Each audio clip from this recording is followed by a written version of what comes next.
Hi everyone, it's Bonita from Pennies to Dollars. And depending on where you live right now, it may be starting to get cold. It is starting to get cold here in Kansas, and it is October, and you never know what you are going to get on Halloween in October. You don't know if you're going to get ice, snow, heat, wind. You never know. So you always have to be prepared. Sometimes there's even a pouring rainstorm. We were flooded in one Halloween. So as we're moving into October and moving into the colder times, I thought it might be helpful to go over some ways to be able to try to save on heating costs. And today it is cold and windy and kind of blustery feeling. And it has been that way the last couple of days. And I went ahead and I filled up our propane tank, which I have never paid $2 and something a gallon for propane, but I went ahead and filled it up because it has been going up and continuing to go up with the inflation that we are experiencing right now. And I filled up and it cost me like $620 some to fill up my tank, which I don't even remember the last time I filled up my tank. I normally just get about 100 gallon at a time because that's their minimum. But I went ahead and filled it up with 275 gallons this time because of how things are costing so much right now to try to prepare us. But because it costs so much, I don't want to turn on the heat. And so I'm trying to figure out ways to work from home and still stay warm without turning on the heat. And that gave me the idea of maybe sharing some of these ideas with you. And some of them may seem more old-fashioned, but as I raised my kids, we did these things as well because I was a lot poorer then. And so a lot of these things were just normal and frugal ways for us to try to save. So I thought I would share those with you. Right now, my husband and I have a very large portion of the house shut down. We don't open those rooms. They're not used. There's just the two of us living here. So we have bedrooms closed off. We have upstairs rooms closed off. We only are using very few rooms. So that's a one way to try to cut down on heating everything. And like I said, we have a propane stove, so we don't have vents throughout the house or central heat and air that's blowing it everywhere.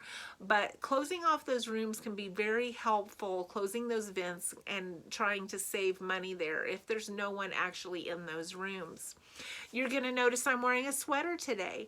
I'm wearing a long sleeve shirt and a sweater, and wearing a light jacket in the house is very normal in our family. If you are chilly, put on a sweater. I'm not talking about a windbreaker or anything like that that's going to be crunchy and noisy and uncomfortable to wear, but something soft, you know, like a regular sweater you would wear. Just another one that's just an overthrow type of jacket to give you an extra layer. And then I always keep a blanket or a throw on the back of my chair in the living room. I use it in the evenings over my legs. My husband can have one behind his head. He doesn't get cold as much as I do, but there's always a huge array of choices of extra blankets to put over your legs in the evening to stay warm. And so I even have one on the back of my office chair. I have my husband's Kansas City Chiefs blanket that's very fuzzy, very warm, and I keep it over my legs while I am working at my desk.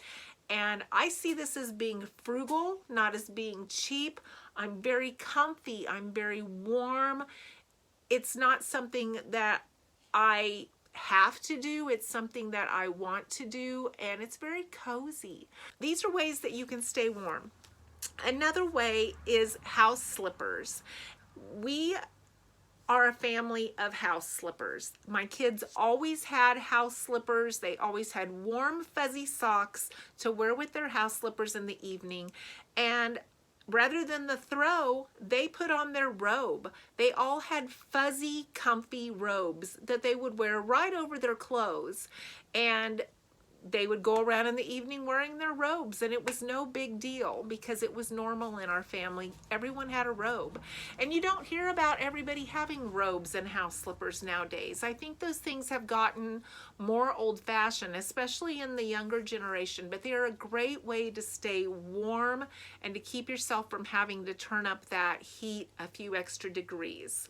Also, when it would get cold, especially on the weekends when everyone was home, I did a lot of cooking, a lot of baking, a lot of things that would naturally bring the heat into the house but have a second purpose.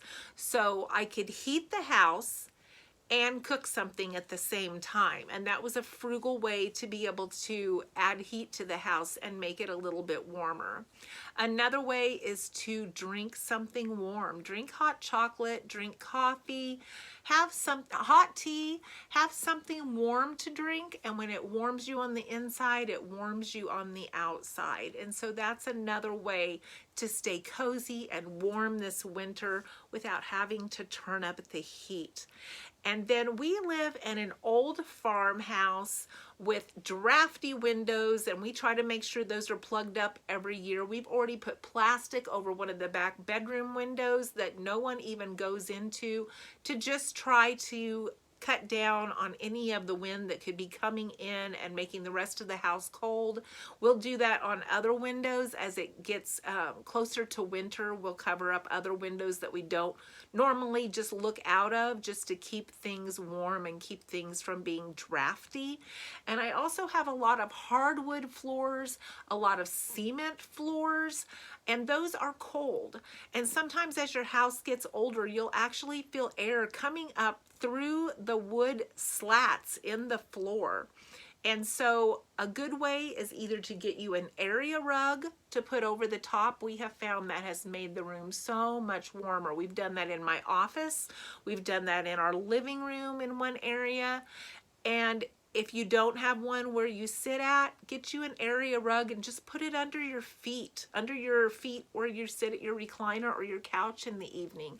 It makes a huge difference just not having your feet or your house shoes touch the wooden floor or touch the cement floor. Having that extra layer makes a huge difference. So these are some of the ways that we frugally make it through winter in a drafty old farmhouse. And share some of your ways that you make it through. Let's share ideas on how we can be frugal together to make it through the winter. It's going to be a costly winter with food and fuel and gasoline all costing this much. It's going to be costly. So let's come up with ways we can share to help each other. You have a great rest of your day.